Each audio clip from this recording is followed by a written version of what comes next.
Welcome to The Explainer. For years, the hunt for the next billion-dollar startup, the next unicorn, was all about growth at any cost. But what if that's all changing? What if the real key to massive returns is finding the next sustainable unicorn? Today, we're going to break down a new playbook that's completely rewriting the rules for how VCs invest in our future. So how can investors actually do this? How can they strategically fund a more sustainable world and make a killing?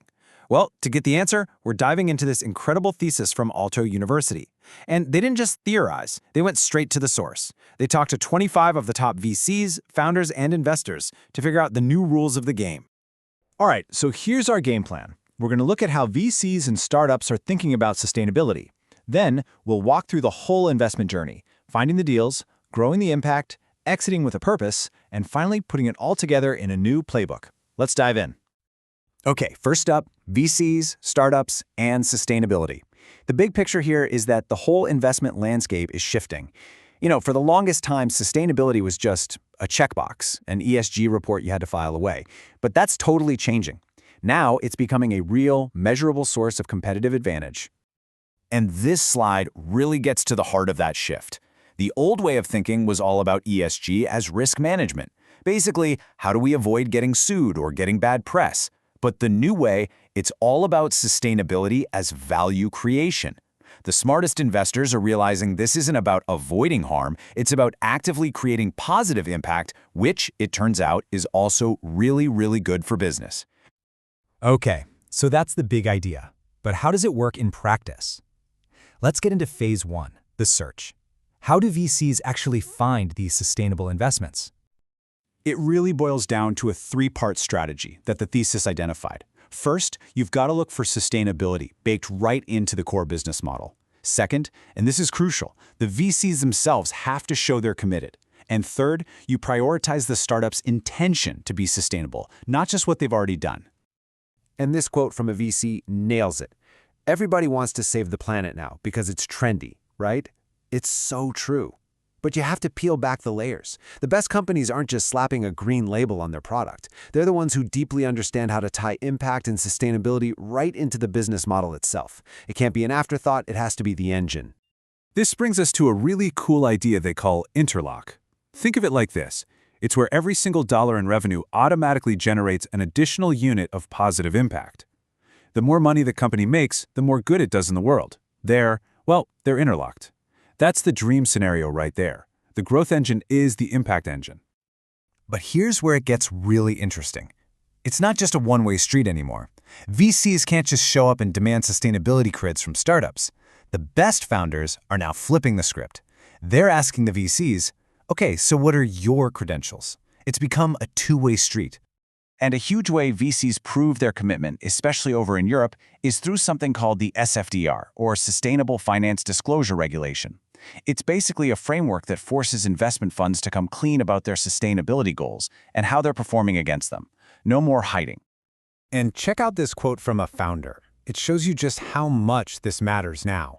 They said when they were fundraising, they only looked at funds with a certain SFDR rating. It's become an easy filter to weed out the talkers from the doers. It's a huge signal that a VC is serious.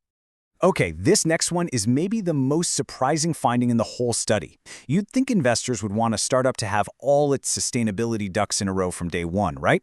Perfect reports, perfect processes. But nope. For early-stage companies, VCs are now valuing something else much more. The founder's curiosity and their potential to learn and improve. It's not about where you are today, but where you're willing to go tomorrow. Potential over perfection.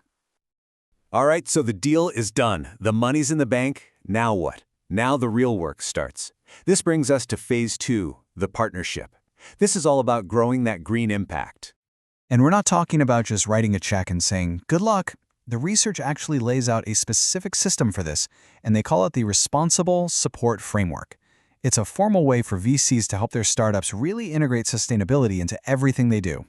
So what's in this framework? Well, it's pretty concrete. We're talking about defining clear sustainability targets, like OKRs and KPIs. It's about giving startups access to networks and experts they wouldn't have otherwise.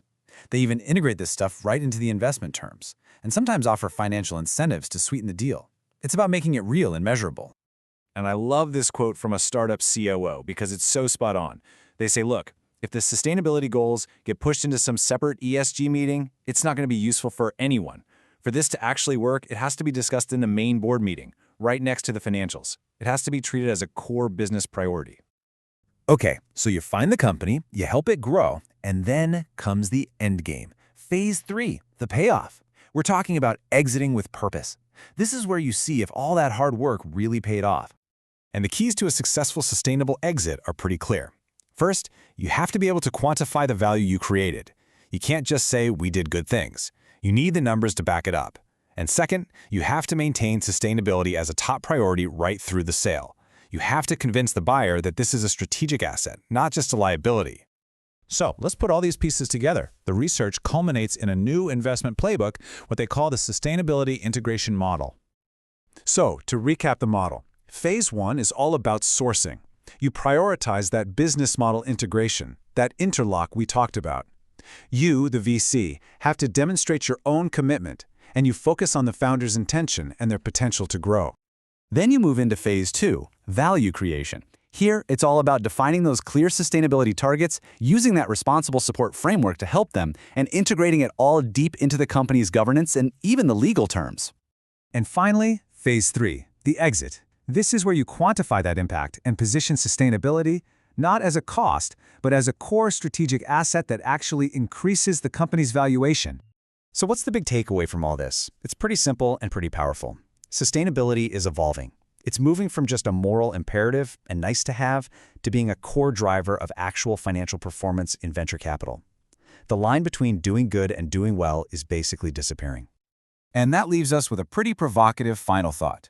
Is building a sustainable business now actually a requirement for achieving maximum financial success? We used to see profit and purpose as two separate things, maybe even in opposition to each other. But what if the next great disruption isn't a piece of software or a new gadget?